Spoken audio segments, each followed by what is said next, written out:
에스겔 34장 11에서 16절 한 절씩 교독합니다. 참으로 나 주 하나님이 말한다. 내가 나의 양떼를 찾아서 돌보아 주겠다. 양떼가 흩어졌을 때 목자가 자기의 양들을 찾는 것처럼 나도 내 양떼를 찾겠다. 캄캄하게 구름 낀 날에 흩어진 그 모든 곳에서 내 양떼를 구하여 내겠다.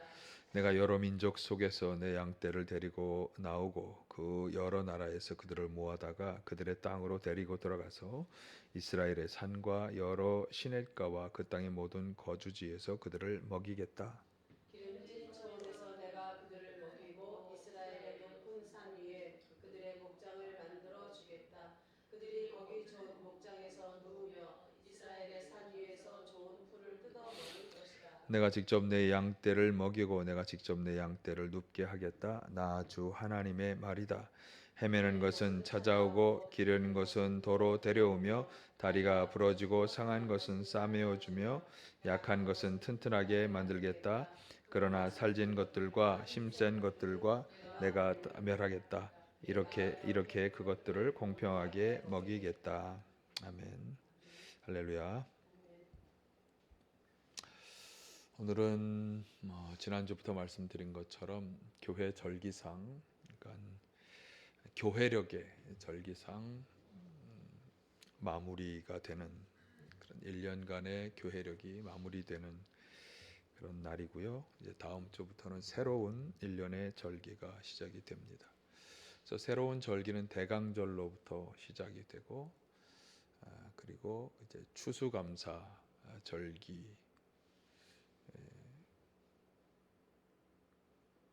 추수감사 후 절기가 계속되다가 이제 마무리가 되는 것입니다. 그래서 이제 마무리가 되고 새롭게 시작한다고 하는 점에서 저는 바울 사도의 마음을 가져보았습니다. 바울 사도가 에베소 교회에서 이런 말씀을, 에베소 교회를 향해서 이런 말씀을 했습니다. 에베소 1장 17, 19절에 보면 우리 주 예수 그리스도의 하나님이신 영광의 아버지께서 지혜와 계시의 영을 여러분에게 주셔서 하나님을 알게 하시고 여러분의 마음의 눈을 밝혀주셔서 하나님의 부르심에 속한 소망이 무엇이며 성도들에게 베푸시는 하나님의 영광스러운 상속이 얼마나 풍성한지를 여러분이 알게 되기를 바랍니다. 또한 믿는 사람들인 우리에게 강한 힘으로 활동하시는 하나님의 능력이 얼마나 엄청나게 큰지를 여러분이 알기를 바랍니다. 그러니까 바울 사도는 성도들이 알기 바라는 내용들을 쭉 열거하고 있는데, 특별히 하나님에 대해서 이제 알기 바라는 내용들을 쭉 열거하고 있어요. 여기 보면 크게 세 가지죠. 하나님의 부르심에 대한, 하나님의 부르심의 소망이 무엇인지, 그리고 성도들에게 베푸시는 하나님의 영광스러운 상속이 얼마나 풍성한지, 그리고 하나님이 얼마나 강한 힘으로 활동하시는지, 하나님의 능력이 얼마나 큰지, 그것을 이제 성도들이 알기를 원하는데, 그러면서 이렇게 말씀하시잖아요. 하나님이 지혜와 계시의 영을 주셔서 하나님을 잘 알게 되고, 그리고 눈을 밝혀 주셔서 하나님을 잘 알게 되기를. 그래서 오늘 저도 여러분들에게 이 마음을 가지는 것입니다. 계시와 지혜의 영을 여러분에게 하나님이 주셔서 하나님을 잘 알게 되시기를. 특별히 오늘 본문 에스겔 본문에서는 이제 하나님이 어떤 일들을 우리 가운데 행하시는가, 성도들 가운데, 당신의 백성 가운데 하나님이 어떤 일들을 행하시는가, 그것을 여러분이 잘 알게 되기를 바라는데, 그냥 듣고 아는 정도로 그치지 않고 오늘도 하나님이 지혜와 계시의 영으로 여러분이 충분히 듣고 깨닫기를 소원하는 마음으로 오늘 본문의 말씀을 준비했습니다. 젊은 세대들은 점차 교회를 떠나고 있습니다. 이것은 본격적인 산업화가 이루어지고 뭔가 세상이 굉장히 편리해지고 잘 살게 되면서부터 벌어진, 유럽에서부터 시작돼서 이제 어느덧 아시아, 우리나라까지 다 휩쓸고 있는 현상 중에 하나가 젊은 세대들이 교회를 떠나고 있다. 이 교회는 고루하고 아주 옛날 것만 주장하는 그런 곳처럼 이렇게 여겨지고 있고, 특별히 하나님께서 정말 살아계신 분이냐 하는 것에 의문을 표시하는 그런 시대적 분위기가 점차 커져 왔습니다. 오늘날 더 이렇게 과학 문명이 발달되고 우리가 누리고 있는 많은 것들이 물론 경제적 상황과 달리 어떤 세상의 발전 상황 속에서 뭐 인터넷이라든가 아니면 그 여러 가지 뭐 영상 미디어의 발달, 또 요즘 챗 GPT 같은 그런 인공지능의 발달, 뭐 전기차, 뭐 이런 세상의 문명이 발달하면서 정말 인간이 뭔가 이 세계의 주인공인 것 같고 하는 이런 시대적 분위기 속에서 하나님을 믿지 않고 떠나는 이런 세대가 되었습니다. 그러나 오늘 성경은 그럼에도 불구하고 하나님은 당신의 백성 가운데 이런 일들을 행하신다, 이것을 말씀해주고 있습니다. 그래서 우리가 하나님이 우리 가운데 어떤 일을 행하시는지를 잘 알면 이제 거기에 대해서 우리가 어떻게 응답하며 살아가야 할지도 알 수 있겠죠. 오늘 본문은 그것을 우리에게 잘 말씀해 줍니다. 그것을 함께 살펴보도록 하겠습니다. 에스겔서 본문은 34장 사실은 11절부터 오늘 본문을 보았습니다만 그 앞에 10절까지의 말씀은 어떻게 보면 양떼를 돌보는 목자들 중에서 제대로 돌보지 않는, 제대로 양들에 대해서 해야 할 역할을 제대로 하지 못하는 악한 목자, 그런 목자들에 대한 아주 강한 비판이 먼저 나오고 있어요. 그리고 나서 그런 참 악하고 못된 목자들과 비교해서 참 목자로서 주님은 우리에게 어떤 일들을 행하시는가, 그것을 분명히 말씀해 주는데 오늘 본문 11에서 15절까지가 다 이제 그 말씀이에요. 뭐 16절 전체가 다 그렇습니다만, 자 일단 11에서 15절까지를 다시 한번 좀 기니까 제가 봉독하겠습니다. 한번 보실까요? 참으로 나주 하나님이 말한다. 내가 나의 양떼를 찾아서 돌보아 주겠다. 양떼가 흩어졌을 때에 목자가 자기의 양들을 찾는 것처럼 나도 내 양떼를 찾겠다. 캄캄하게 구름 낀 날에 흩어진 모든 곳에서 내 양떼를 구하여 내겠다. 내가 여러 민족 속에서 내 양떼를 데리고 나오고 그 여러 나라에서 그들을 모아다가 그들의 땅으로 데리고 들어가서 이스라엘의 산과 여러 시냇가와 그 땅의 모든 거주지에서 그들을 먹이겠다. 기름진 초원에서 내가 그들을 먹이고 이스라엘 높은 산 위에 그들의 목장을 만들어 주겠다. 그들이 거기 좋은 목장에서 누우며 이스라엘의 산 위에서 좋은 풀을 뜯어 먹을 것이다. 내가 직접 내 양떼를 먹이고 내가 직접 내 양떼를 눕게 하겠다. 나 주 하나님의 말이다. 자, 이 구절에서 하나님이 하시는 일들이 이제 동사로 표현이 되고 있는데 8가지로 분류해 볼 수 있겠습니다. 내용상으로는 좀 더 압축할 수 있겠지만 나오는 8가지 동사가 지금 여기 쭉 이제 제가 열거해 보겠습니다만, 일단 양떼를 찾습니다. 그리고 그들을 구해내고 그리고 여러 민족 속에서 데리고 나오고 그리고 여러 나라에서 또 모은다고도 말씀했어요. 그리고 그렇게 한 것을 본토로 데리고 가고 그리고 좋은 꼴, 살진 꼴로 먹이는 거죠. 그리고 높은 산에 그들의 목장을 만들고 그 좋은 목장에 그들을 누인다, 그렇게 말씀하고 있습니다.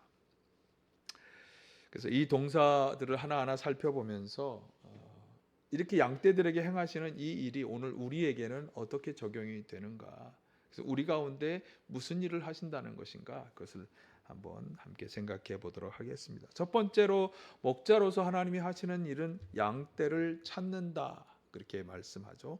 자, 11, 12절을 보실까요? 참으로 나 주 하나님이 말한다. 내가 나의 양떼를 찾아서 돌보아 주겠다. 양떼가 흩어졌을 때 목자가 자기 양들을 찾는 것처럼 나도 내 양떼를 찾겠다.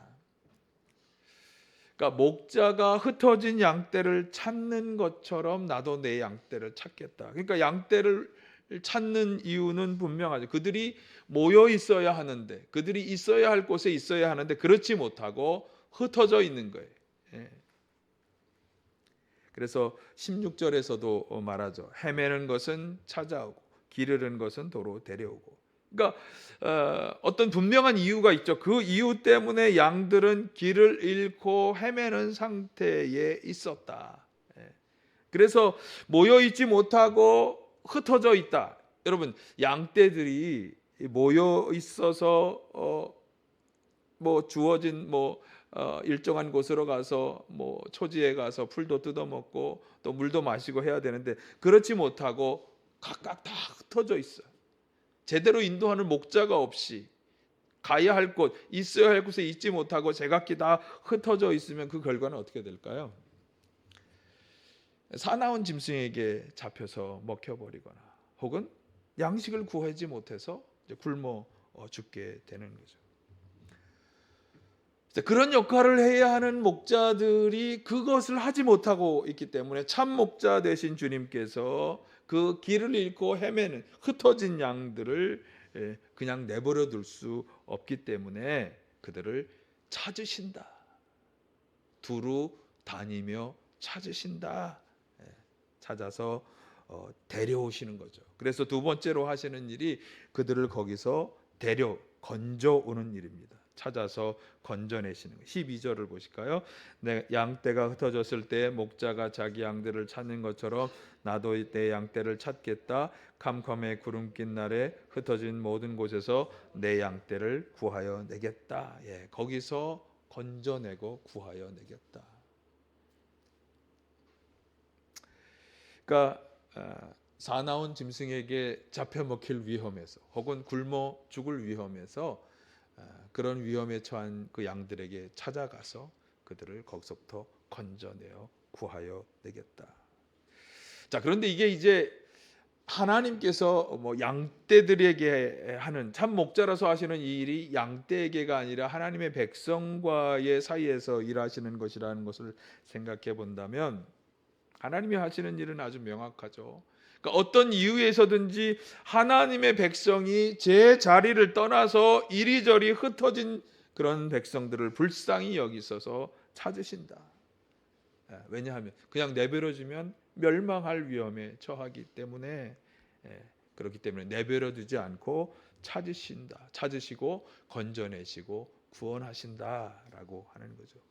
에스겔이 이 말씀을 선포하던 때는 어떤 때인가 하면 이스라엘이라고 하는 나라가 멸망을 당하고 백성들의 지도자급에 해당하는 많은 사람들이 이제 바벨론으로 포로로 잡혀간 거예요. 그리고 그 땅에 남아있는 사람들도 지도자급에 해당하는 사람들이 없으니까 다 자기 제각금 그리고 또 그 나라에서 어떻게 보면 우리나라 일제시대 일본인들이 우리나라에 와서 주요한 산업이나 생산 다 점령하고 있는 것처럼 그런 상태에 되어 있었기 때문에 이 말씀이 굉장히 실감나는 말씀이잖아요. 그렇게 흩어지고 뭔가 길을 잃은 그런 백성들을 찾아서 데려오겠다. 자, 그러면 이게 오늘날 우리에게는 이 말씀이 어떻게 적용이 될까요? 우리는 제자리에 있을까요? 아니면 우리도 하나님이 보실 때 올바른 자리에서 흩어져서 제각각 살아가고 있을까요? 성경에서 이런 백성들을 표현하는 모습이 있습니다. 어떤 모습인가 하면 길을 잃고 헤매는 백성의 모습을 이사야 53장 6절은 이렇게 표현했습니다. 보실까요? 우리는 모두 양처럼 길을 잃고 각기 제 갈 길로 흩어졌으나 주님께서 우리 모두의 죄악을 그에게 지우셨다. 이 뒷부분에 우리 모두의 죄악을 이라고 하는 말에서 보듯이 양처럼 길을 잃고 제각기 흩어졌다라고 하는 이 말씀은 죄 때문에 이렇게 길을 잃고 헤매고 있는 상태가 되었다고 하는 것을 알 수 있어요. 그러니까 하나님께서 보실 때 죄를 지으며 살아가는 인생들은 모두 다 길을 잃고 흩어진 양들과 같은 상태다라고 보시는 것입니다. 그래서 죄로 인해 하나님의 심판과 멸망을 당할 수밖에 없는 우리 인생들을 주님이 찾아오셔서 구원하신다. 그 찾아오시는 방법이 무엇입니까? 독생자 아들을 보내셔서 그들의 죄악을 대신 담당하여 죽게 하시고 우리를 구원해 주신다라고 하는 거죠. 그러니까 하나님이 하신 이 구원의 일들을 말씀하는 것입니다. 그러니까 길을 잃고 헤매고 흩어진 양들을 찾으시고 구원하시는 것처럼 하나님께서는 오늘도 죄악 가운데 진리의 길을 떠나 멸망의 길로 헤매는 사람들을 찾으시고 구원하신다. 여러분, 지금도 주님께서는 우리뿐만 아니라 아직도 하나님을 또 예수 그리스도를 믿지 않고 거절하고 살아가는 사람들, 길을 잃고 헤매고 있는 상태에 있는 사람들을 찾으시고 구원하는 일을 행하고 계신 줄 믿습니다.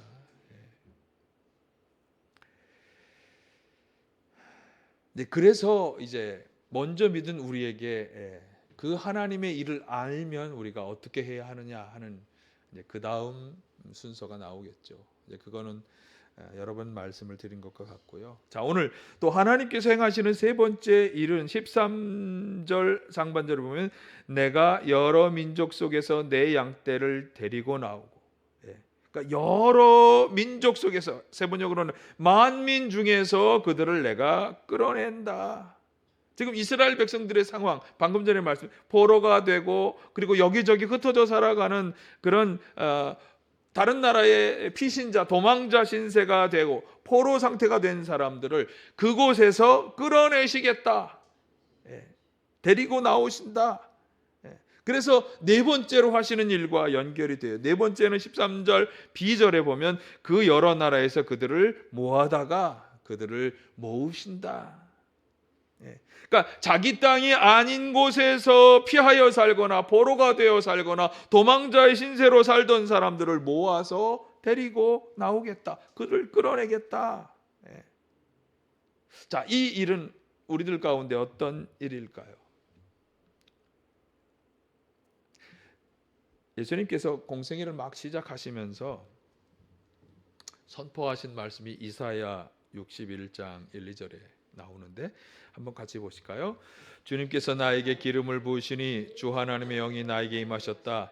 주님께서 나를 보내셔서 가난한 사람들에게 기쁜 소식을 전하고 상한 마음을 싸매어주고 포로에게 자유를 선포하고 갇힌 사람에게 석방을 선언하고 주님의 은혜의 해와 우리 하나님의 보복의 날을 선언하고 모든 슬퍼하는 사람들을 위로하게 하셨다.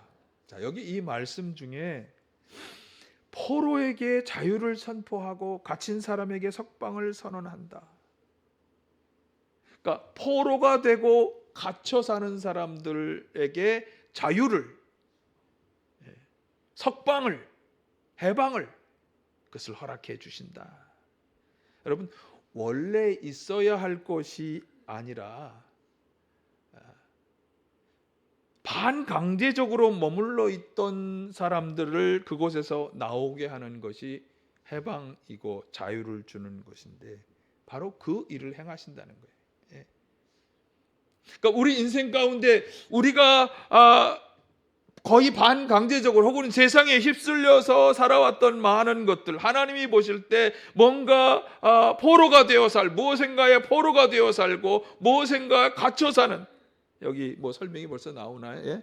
물질과 인생의 쾌락과 욕정, 그런 죄악의 포로가 되어 살아가는 사람들, 상한 마음을 가진 그런 어둠에 갇힌 사람들,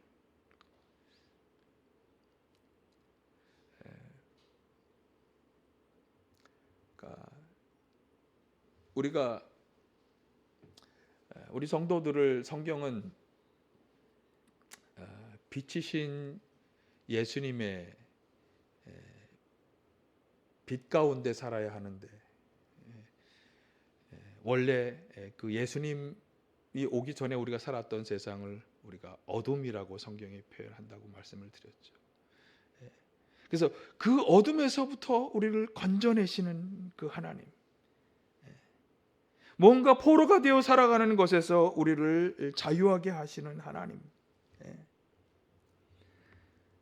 그리고 그곳에서 얼마나 힘들고 괴로웠는지 상처를 치료해주고 위로하시는 하나님. 오늘 에스겔 16절 본문 16절 상반절도 그것을 말씀하는 거예요. 한번 보실까요?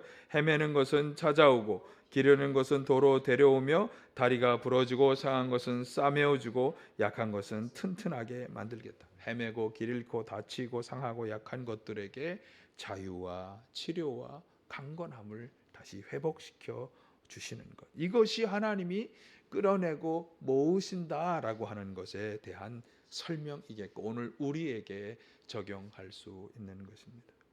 그러니까 하나님의 백성들이 원래 살아야 하고 영위해야 할 그런 것들, 기쁨과 자유와 온전함과 이런 것에서 벗어나서 포로가 되어 살고 뭔가 사로잡혀 억눌려 살고 하는 그것이 뭐 인생이 사람들이 볼 때는 그게 뭔가 내 욕망을 채우는 것 같고 나를 즐겁게 하고 행복하게 살아가는 것 같지만 하나님이 보실 때는 거기에 포로가 되고 사로잡혀 살아가는 그 사람들을 거기로부터 해방시키고 자유와 참된 위로와 치유함을 주신다. 여러분, 저와 여러분을 포로로 삼고 있는 것이 무엇일까요? 우리에게 상처를 주고 우리를 자꾸 어둠 속에 속하여 살아가도록 이끌어가는 것이 무엇일까요? 주님은 거기에서 우리를 풀어내 주신다. 자유하게 하신다. 우리를 치료하시고 위로해 주신다고 말씀하시는 것입니다. 그 일을 우리 가운데 행하신다는 거죠. 이 하나님의 역사를 체험하시기를 바랍니다. 자, 그럼 이제 그 다음에 행하시는 다섯 번째 일도 바로 그 앞에 세 번째, 네 번째와 다 연결이 되는 것인데, 자, 끌어낸다 그랬어요. 모으신다 그랬어요. 그들을 여기 보니까 약속하신 땅 본토로 데려가신다. 그러니까 하나님이 그렇게 백성들을 찾으시고 그렇게 그를 데려 나오는 그들을 억누르고 포로로 사로잡는 그곳에서 끌어내시는 이유가 뭐냐? 그들을 데려가시려고 하는 거. 어디로? 본토로. 자, 13절 C 보실까요? 그들의 땅으로 데리고 들어가서 이스라엘의 산과 여러 시냇가 그 땅의 모든 거주지에서 그들을 먹이겠다. 여기서 그들의 땅이라는 것, 양떼들에게 하나님이 원래 주기로 약속하신 그들의 땅으로 데려가신다. 이스라엘 백성들에게 원래 약속하신 땅이 어디죠? 성경은 그곳을 젖과 꿀이 흐르는 땅이다라고 표현을 하는데, 처음에 이집트에서 백성들을 해방하실 때 하나님 주신 말씀에 들어있어요. 출애굽기 3장 8절을 보실까요? 시작. 이제 내가 내려가서 이집트 사람들의 손아귀에서 그들을 구하여 이 땅으로부터 저 아름답고 넓은 땅, 젖과 꿀이 흐르는 땅, 곧 가나안 사람과 헷 사람과 아모리 사람과 브리스 사람과 히윗 사람과 여부스 사람이 사는 곳으로 데려가려고 한다. 젖과 꿀이 흐르는 가나안 땅으로 이스라엘 백성들을 인도하시겠다. 이건 이제 역사적으로 이스라엘 백성들에 해당하는 것이고요. 그러면 이 말씀은 오늘 우리에게는 어떻게 적용이 될까? 그러니까 이스라엘의 그 나라가 멸망당하고 어딘가 포로로 살던 사람들에게는 역사적으로 그들이 월대 하나님이 약속하신 땅으로 다시금 회복되어진다라고 하는 것이 큰 목표였을 거예요. 어떻게 보면 지금 정치적으로 그럼 이스라엘이 지금 팔레스틴 땅으로 다시금 나라를 세우고 들어간 일들이 역사적으로 보면 지금 굉장히 전쟁의 원인이 되고 있지만 그 일들을 행하는 것 같지만, 그러면 오늘 우리에게 이스라엘 백성이 아닌 우리 그리스도인들에게 하나님의 백성으로 되는 성도들에게 어떻게 이것이 적용이 될까? 우리가 정말 가야 할 본토라는 것이 어디일까? 일곱 번째로 하시는 말씀과 연결해 보아야 합니다. 일곱 번째로 하시는 말씀은 백성들을 높은 산 목장으로 데리고 들어가 거기서 먹고 누이겠다라고 하는 말씀인데 한번 14절을 보실까요? 14절 기름진 초원에서 내가 그들을 먹이고 이스라엘의 높은 산 위에 그들의 목장을 만들어 주겠다. 그들이 거기 좋은 목장에서 누우며 이스라엘의 산 위에서 좋은 풀을 뜯어 먹을 것이다. 그러니까 길을 잃고 헤매던 그 양들을 끌어내고 구원하여서 데리고 가시는데 어디로 가시느냐? 기름진 초원 높은 산 위에 마련된 목장으로 데려가신다. 그러면서 여기 6번째, 8번째 행하시는 일들 뭐죠? 좋은 것 살찐 것으로 먹이고 잘 지어진 편안한 양 우리에서 편히 눕고 쉬게 하신다. 그렇게 말씀하고 있죠. 그리고 15절에서 말씀합니다. 내가 직접 내 양떼를 먹이고 내가 직접 내 양떼를 눕게 하겠다. 나 주 하나님의 말이다. 그러니까 이 일들을 행하시는 분이 하나님, 그분이 직접 행하신다. 자, 그러면 말씀드린 것처럼 오늘날 우리들에게 이 젖과 꿀이 흐르는 본토, 그리고 양들이 와서 마음껏 좋은 것, 살찌게 하는 것들을 먹고 또 눕고 편히 쉬는 그 산 위에, 높은 산 위의 목장, 이곳은 어디를 말하는 것일까? 제가 몇 주 전부터 계속 말씀을 드렸는데요. 바울 사도가 빌립보서에서 말씀했어요. 우리 그리스도인들이 어디에 속하고 무엇을 향해 나아가야 하는가? 다시 한번 빌립보서 3장 20절 21절 보실까요? 시작. 우리의 시민권은 하늘에 있습니다. 그것으로부터 우리는 구주로 오실 주 예수 그리스도를 기다리고 있습니다. 그분은 만물을 복종시킬 수 있는 권능으로 우리의 비천한 몸을 변화시켜서 자기의 영광스러운 몸과 같은 모습이 되게 하실 것입니다. 우리의 시민권은 하늘에 있습니다. 그리고 우리를 그 하나님 하늘의 영광스러운 주님의 모습과 같은 모습으로 변화시켜서 그곳, 그 하늘 시민권을 가진 사람들이 머무르게 될 그곳, 그 하나님 나라, 그곳에 우리를 인도해 주신다. 이 말씀은, 이 빌립보서의 말씀은 제가 설교해 드렸습니다만 땅의 것을 추구하고 자기 배 채우는 걸 마치 하나님 섬기듯이 그렇게 최우선의 가치로 두고 살아가는 사람들, 십자가의 원수로 살아가는 그런 사람들과 비교해서 하신 말씀이에요. 우리 그리스도인들이 궁극적으로 바라보아야 할 것은 이 땅의 것들이 아니다. 우리는 하나님 나라의 시민권을 가진 사람이기 때문에 땅의 것을 추구하고 욕정을 채우는 일에 전력하며 살 것이 아니라 그 하나님 나라를 바라보고 그 하나님 나라를 들어가는 자로서 합당하게 그것을 준비하는 삶을 살아야 한다고 하는 거죠. 결정적으로 예수님이 이렇게 말씀하셨잖아요. 자, 요한복음 14장 1절에서 3절을 보실까요? 너희는 마음에 근심하지 마라. 하나님을 믿고 또 나를 믿어라. 내 아버지 집에는 있을 곳이 많다. 그렇지 않으면 내가 너에게 있을 곳을 마련하려고 한다고 너에게 말했겠느냐? 나는 너희가 있을 곳을 마련하러 간다. 내가 가서 너희가 있을 곳을 마련하면 다시 와서 너희를 나에게로 데려다가 내가 있는 곳에 너희도 함께 있게 하겠다. 그러니까 예수님께서 하신 이 말씀들을 볼 때 비로소 에스겔서의 말씀이 온전히 이해되는 거예요. 우리를 높은 곳에 좋은 목장을 만들어서 데려가겠다라고 하셨던 그 하나님의 역사가 예수께서 하신 이 말씀에서 확연히 분명하게 결정지어 하나님께서는 예수님을 통해 하늘에 우리들의 거처를 당신의 예수님을 믿고 영접하여 그리스도인이 되어 하나님의 백성이 되어 살아가는 성도들을 위해서 그곳에 우리의 거처를 마련해 주시고 우리를 그리로 데리고 가신다. 여기 내가 있는 곳에 너희도 함께 있게 하겠다. 하늘나라 하나님께서 계시고 예수님께서 계신 그곳이 결국은 우리를 주님이 데려가려 그곳으로 데려가려 하시는 것이다. 여러분, 우리는 이 하나님 나라의 시민인 줄로 믿습니다. 우리 그리스도인들이 결국에 돌아가야 할 본토는 바로 그 하나님 나라.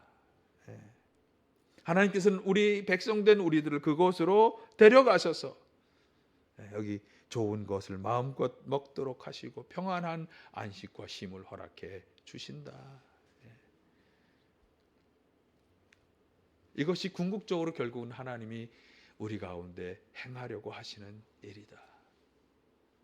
이제 다음 주에 요 뒤에 있는 에스겔 뒤에 있는 말씀들 20절에서 24절에 있는 말씀을 이제 설교를 드리면 이게 한 편의 설교가 되는데 분리를 한 것인데요. 하나님이 하신다. 그런데 하나님은 그 일을 예수님을 통해 하셨다. 이렇게 되는 거죠. 그리고 예수님께서는 그 일의 완성을 우리 그리스도인들에게 맡겨주셨다. 이렇게 되는 거예요. 연결은 그렇게 되는 것입니다. 자, 우선 하나님이 행하신다고 하는 이 8가지 일은 말씀드린 것처럼 이스라엘 백성들에게만 행하시는 것이 아니라 지금도 하나님의 백성으로 살아가는 모든 사람에게 주신 말씀. 한번 자세히 보고, 첫 번째로 죄악 속에서 길을 잃고 헤매는 사람들을 찾아서 구원하신다.